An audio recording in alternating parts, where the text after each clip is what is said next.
મને ને તમને આ સંસારમાંથી ભય મુક્ત કરનારો કોઈ ગ્રંથ હોય, કોઈ શાસ્ત્ર હોય તો એનું નામ ભાગવત છે. અને એના કરતા આગળ સુતજી કહે છે, ભક્તિયોદ વર્ધનમ યસ્ય કૃષ્ણ સંતોષ હેતુકમ. આ કથા સાંભળે એના જીવનમાં ભક્તિનો વધારો થાય, એના જીવનમાં ભક્તિની પ્રાપ્તિ થાય, અને ઈ ભક્તિ ભગવાન કૃષ્ણને પ્રિય. કૃષ્ણ ભક્તિયોદ વર્ધનમ યસ્ય કૃષ્ણ સંતોષ હેતુકમ. ભગવાન કૃષ્ણને સંતોષ થાય એવી ચરિત્ર, એવું કથા, એવી કથા હું તમને કહેવા જઈ રહ્યો છું. કારણ કલૌકીરેણ ભાષિતમ કાલ વ્યાલ મુખગ્રાસ. બહુ સુંદર શબ્દ છે. કાલ એટલે સમય, ટાઈમ રૂપી સર્પ, સમય રૂપી સર્પ આ સંસારને ઓલરેડી કોળિયો કરી ચૂક્યો છે. આ આખા સંસારને કાળ ખાઈ રહ્યો છે. પ્રતિ સેકન્ડ આખો સંસાર કાળના મુખમાં જઈ રહ્યો છે, અને ગયેલો કોઈને પાછો મળ્યો નથી, કોઈને પાછો મળવાનો નથી. સમયરૂપી સર્પનો આપણે બધા જ શિકાર થઈ ચૂક્યા છીએ.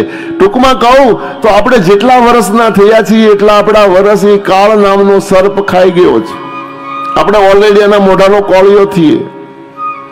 છતાં પણ હું તમે એવી જીજી વિશાઓ મનમાં લઈને આખો દિવસ દીવા સ્વપ્ન જોતા હોઈએ છીએ, અને એવા એ દીવા સ્વપ્નો ઈચ્છાઓને પૂરી કરવા માટે ઉત્કંઠા આપણી એટલી બધી પ્રબળ હોય છે. નહીતર વાસ્તવિકતા હું ને તમે ઓલરેડી કાળનો કોળિયો છીએ. એવા સમયે એ તસ્માદ પરિકિંચન શુદ્ધેન વિદ્યતે એતસ્માન પરમ કિંચિન મનઃ શુદ્ધેન વિદ્યતે જન્માંતરે ભવેત પુણ્યમ તદા ભાગવતમ લભેત. જન્મ જન્માંતરના પુણ્ય જ્યારે જીવના ઘડો ભરાય ત્યારે જ આ કથા સાંભળવા મળતી હોય છે, આવું સૂતજી કહે છે. અને પછી સૂતજીએ કીધું કે હે 88,000 ઋષિઓ, હું તમને એક ચરિત્ર કહેવા જઈ રહ્યો છું, સાવધાન થઈને સાંભળો. જે કથા દેવતાઓને પણ દુર્લભ છે. કથા સાંભળવા માટે સ્વર્ગમાં આ લાભ મળતો નથી. સ્વર્ગ ભલે સ્વર્ગ કહેવાય, પણ સ્વર્ગમાં કથા ન થાય. એ સ્વર્ગ વાળાને કથા સાંભળવી હોય તો વિઝા લેવા પડે, ટિકિટ કઢાવવી પડે, અને અહીંયા આવવું પડે તો કથા પ્રાપ્ત થાય.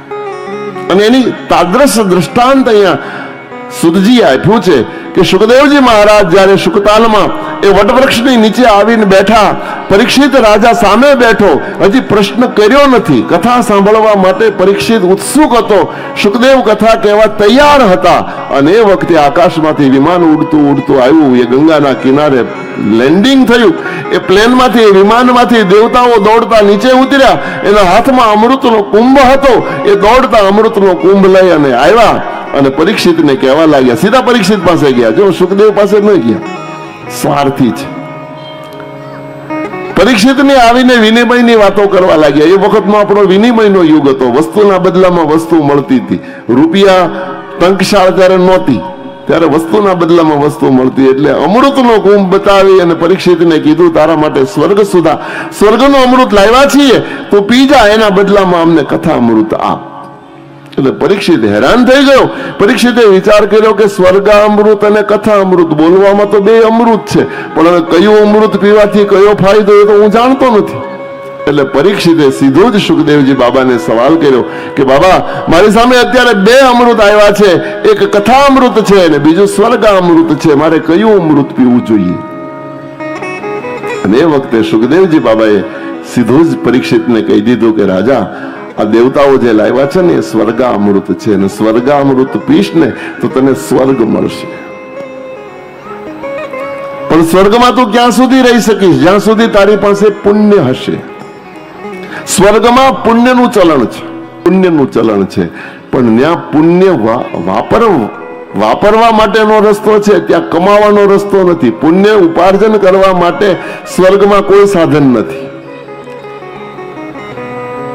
રાજા, તું સ્વર્ગમાં ક્યાં સુધી રહી શકીશ? જ્યાં સુધી તારી પાસે પુણ્ય હશે. પુણ્ય ખતમ થતા તારે પાછું આ પૃથ્વીના ઉપર આવવું પડશે. કારણ પુણ્ય ખતમ. ટૂંકમાં કહું તો મારું ને તમે આપણે ઘર બાર છોડી અને 7 સ્ટાર હોટલમાં રહેવા જવું એનું નામ સ્વર્ગ. સ્વર્ગની વ્યાખ્યા એટલી જ આપી શકાય એમ છે. આ સ્વર્ગની આ દશા છે. હું કહેવા એ માંગુ, સ્વર્ગમાં જઈએ પુણ્ય હશે ત્યાં સુધી રહી શકીશું. પુણ્ય ખતમ થતા એ જ લોકો પાછા બેગ બિસ્તરા સાથે આપણને ધકેલી દે અને પાછું આ સંસારમાં આવવું પડે અને ફરી પાછું જન્મ મૃત્યુનું આ ચક્ર મારું ને તમારું શરૂ થઈ જાય.